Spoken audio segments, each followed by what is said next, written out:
Joining me today is Carsten Thoma, President of process intelligence firm Celonis. Carsten, many thanks for speaking to PTI. Thanks for having me. Thank you. Thanks for coming to Munich. Could you elaborate on your thoughts on India, but more importantly, what sets this market apart from others? Let's start with the last one, because I think that's for me, on a also personal level, the most fascinating one. What sets this market apart has, to begin with, nothing to do with tech. We have in Europe and North America combined around 240 million people that are 25 and younger.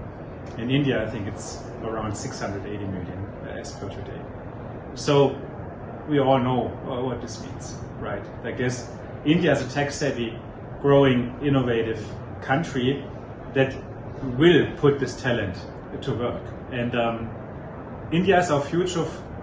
My hashtag is not only related to Celonis. I strongly believe that with those demographics, India will have a pivotal role in the global balance of our planet for many things, right?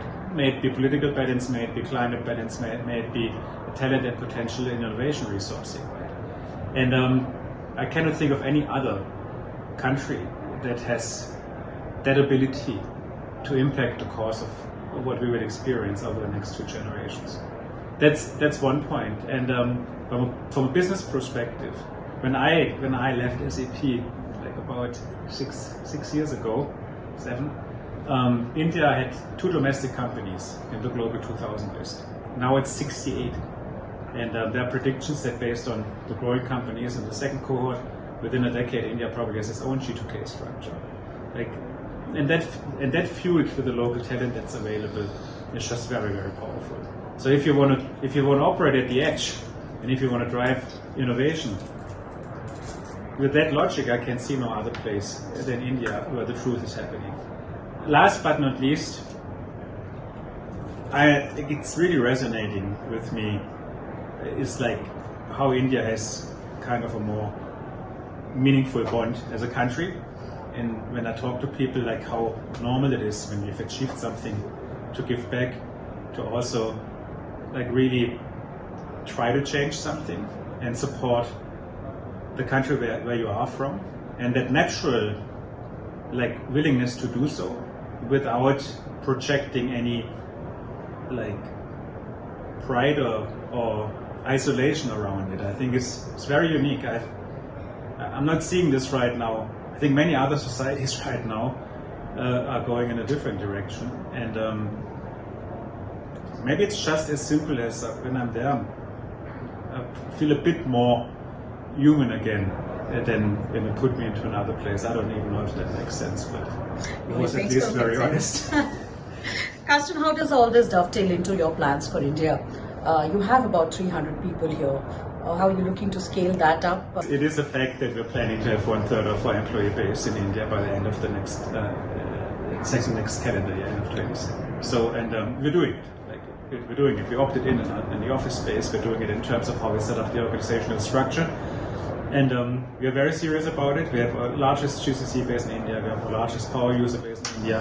Our academic alliance program, I think we have 120,000, people that got certified in India only. And for us, India for us is a region, it's not a country. India, our organization, is on the same level as the Americas and EMA and Asia in our organization. Is it in terms of it as a market or a base for talent? Like the Americas and Europe, for everything. End to end. Domestic market, talent. It's an international hub. Okay. Next to the 2 others. And we treat it with the same importance as Europe and the Americas. Are you looking at India, when you look at this, when I see this optimism and bullishness around India, that is both as a market and a base, engineering talent base for you. When you look at expanding your capacities, is it going to be in Bengaluru where you have a center right now, or are you going to expand to Mumbai, or other markets, other cities as well in India?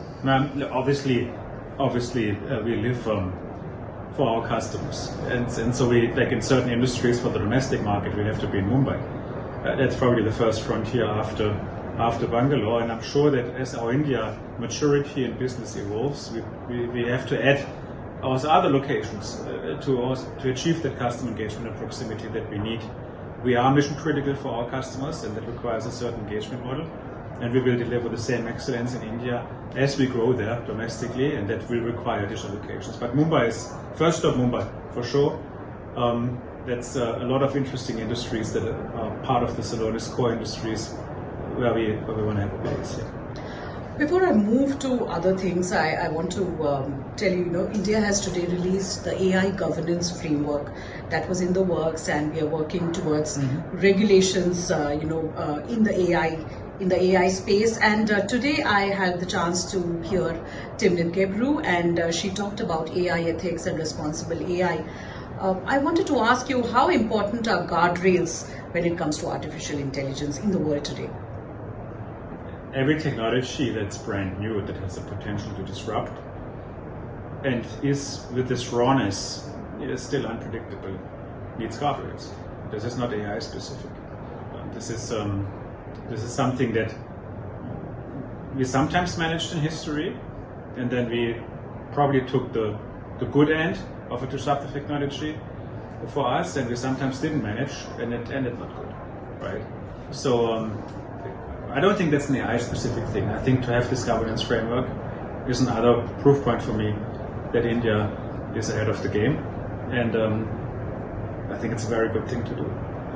What are your thoughts on the talks of AI bubble in the enterprise space, and how crucial is process intelligence in ensuring that AI indeed delivers a return on investment? I don't think there's an AI bubble in the enterprise space, because enterprise AI has just been defined by Celonis over the past 2 days during Celosphere. There might be, I don't even think there's an AI bubble on the generative, like user-facing notions. There might be an AI bubble in the capital markets, right? Like everyone who uses AI and everyone who is integrating with AI, they're all trying to do reasonable things with it and good things with it right now on a productivity and business level. I think what is a little bit scary, if you look at the contracts and compute and valuations and triangle deals, is the capital market angle of AI. The valuations. The valuations. It's hard to look in the end. Like if you see how generative AI changes the way how we interact with applications, right, and how we interact from a productivity perspective as a user and power user. It's very clear that we're replacing existent frameworks that we were used to for decades, like the desktop, right? Like I'm hardly on my desktop anymore. I have a question, I ask one of the large language models. I want to generate something, I use one of those models. I have a shortcut on my phone to a Google Doc, and I can use Gemini to do something. It's like being on the desktop and in the actual operating system of a computer. Like my time gets reduced there, right? So not everyone can be the winner. And then I think once we know who is left, it's a question like how much market cap constitutes that, right? And but we've seen this before. We've seen this before in the internet era. Yeah, exactly. And in the end, it was clear that the technology itself was strong enough to make a profound impact in the second and third wave, and the same will happen here. Right. There is a lot of volatility in the markets today. There is the geopolitics. There are trade and tariff issues which are, which are persistent. We have seen them over this entire year, last many months. No sign of abating there. But how is that going to affect how companies look at investing in AI and process intelligence in particular? Do you see companies becoming more careful and considerate about where they want to put their investments, which companies they want to, which vendor they want to give out that contract to? Are those going to be some of the considerations as we move forward in AI, or do you think the technology is so powerful that it would overcome all of these trade and tariff issues? Take process intelligence and the given business context, right, and take the supply chain, in particular in times of geopolitical turmoil. Like if you apply a process intelligence and the business context accordingly, horizontal across across your whole operation, you will be able to figure out, okay, I have this risk profile of this supplier on those material lists, right? In that region, like a process intelligence platform with business context probably can suggest to you have to hedge the supplier risk, and you have to source an alternative in a different region, right? Or you have to be careful with that material shortage due to geopolitical tension in that sub-region, right? Like, there's absolutely no way that customers, in particular in those times, can cut down on those costs and those investments. It's an insurance for how they can run their business and transform it in uncertain times also in the future. My final question to you is around jobs. I know we've discussed this briefly earlier, but wherever you have any touch point of technology, it takes out some manual workforce. And in case of process intelligence, of course, it makes the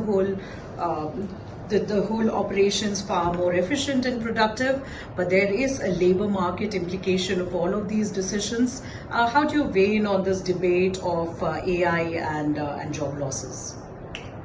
Yeah, as you said, we talked about it. Like, there is now, like, just in a serious side on the weekend, I read the first longer-term study on the past, like, I'm not sure if it was 3 or 5 years, but the result was clear. Like, generative AI and AI definitely, like, cut down jobs in knowledge worker positions. Like, other jobs were completely not impacted, like craftsmanship, etc., something where you produce something, absolutely no impact on that. But those type of productivity gains usually also in the last waves of disruptive technology have been replaced with investments in other areas that was leading to much greater prosperity and a much deeper job market. So why we have to be thoughtful, and this is also why I like governance frameworks, we have to face the challenge of those transitional periods, handle them with care, and make sure we prepare the world for that type of transformation and change and diversity that we need to offset this. Carsten Thoma, on that note, thank you so much for speaking to PTI. Thank you. Thank you.